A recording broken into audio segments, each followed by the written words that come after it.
Écoutez-moi bien.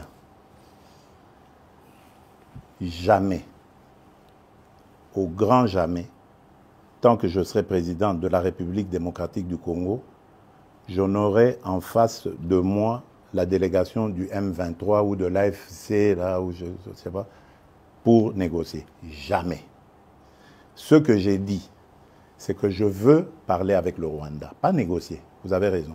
Parler avec le Rwanda pour demander à M. Kagame, criminel de son État, qu'est-ce qu'il a à voir contre mon peuple. La République démocratique du Congo, à l'époque République du Zaïre, avait sauvé le Rwanda d'une plus grande catastrophe qui aurait été si nous n'avions pas ouvert nos frontières à tout ce flot de réfugiés. Malheureusement, il y a eu une certaine cécité internationale qui a permis que parmi les fugitifs, il y ait les criminels génocidaires et qu'ils soient rentrés sur notre sol avec leurs armes. On ne les a pas désarmés.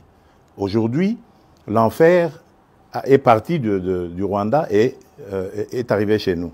Et on nous abandonne à notre propre sort. Évidemment, le régime criminel de Kigali en profite parce qu'il découvre que c'est une région très riche en minerais et en produits de tout genre, agricoles et autres.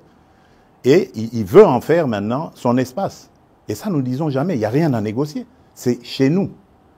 Ce qu'ils n'ont à faire, c'est une seule chose, de plier bagage.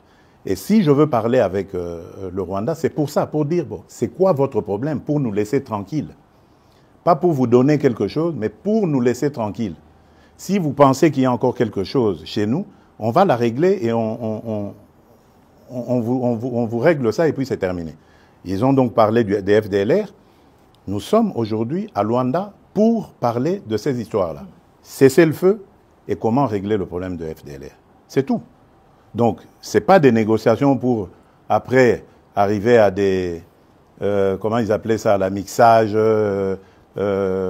instaurer brassage, mixage.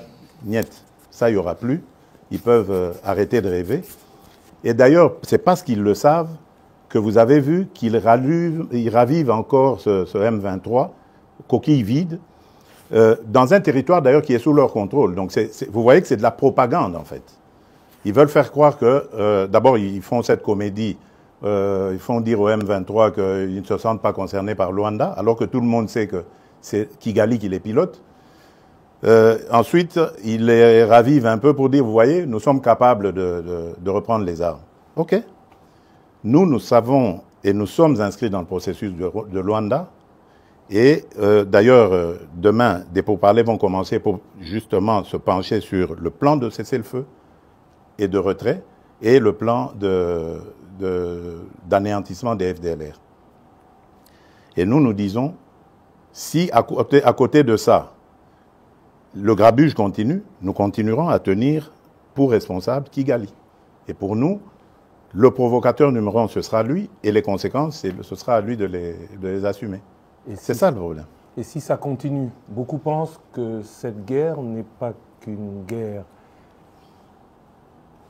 des richesses, mais surtout une guerre de conquête du territoire.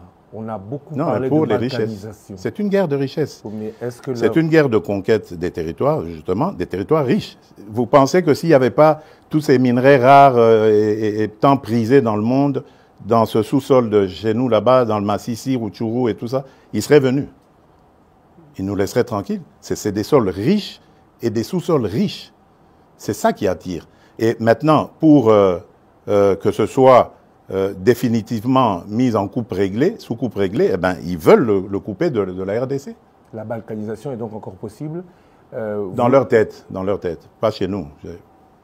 Jamais, elle n'est pas possible. Mais parler avec le Rwanda, c'est lui donner un minimum de bonne foi. Est-ce que vous pensez qu'il peut avoir de bonne foi? J'y crois pas. Je n'y crois pas. J'ai testé leur bonne foi, je n'y crois plus du tout. Maintenant, c'est la pression. Je remercie les États-Unis d'Amérique parce que c'est eux qui nous apportent beaucoup de choses. D'ailleurs, vous avez vu, au départ, il y a eu une trêve. Maintenant, il y a un cessez-le-feu. Je vous dis, ce n'est pas le Congo qui l'a demandé.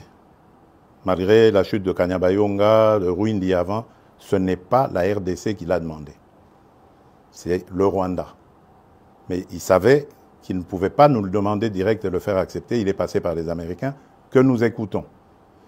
Je remercie surtout le président João Lourenço pour son implication, surtout la dernière ici, parce que j'ai de Bruxelles participé en pilotant aussi notre délégation qui était là, qui s'est brillamment comportée. Et je remercie évidemment l'ancien président Uhuru Kenyatta, qui est d'ailleurs le déclencheur de tout ça. Malheureusement, son successeur a très très mal géré la question par la suite en prenant fait et cause pour Kagame. Peu importe, de toutes les façons, il n'était pas partie prenante de ce processus. Lui, il l'a trouvé en arrivant, en étant élu. Peu importe, mais le processus de Luanda est là et il fonctionne très bien grâce à la maestria du président João Lourenço. Et le président Uhuru Kenyatta est un très bon facilitateur issu du processus de Nairobi, qui malheureusement a été vidé de sa substance, mais le président, sa crédibilité du président Uhuru reste, elle demeure. Voilà, je tenais à le dire, parce que je suis convaincu que là, nous sommes engagés sur la bonne voie, grâce à ces partenaires, et que nous aurons la solution. Je suis vraiment convaincu cette fois-ci.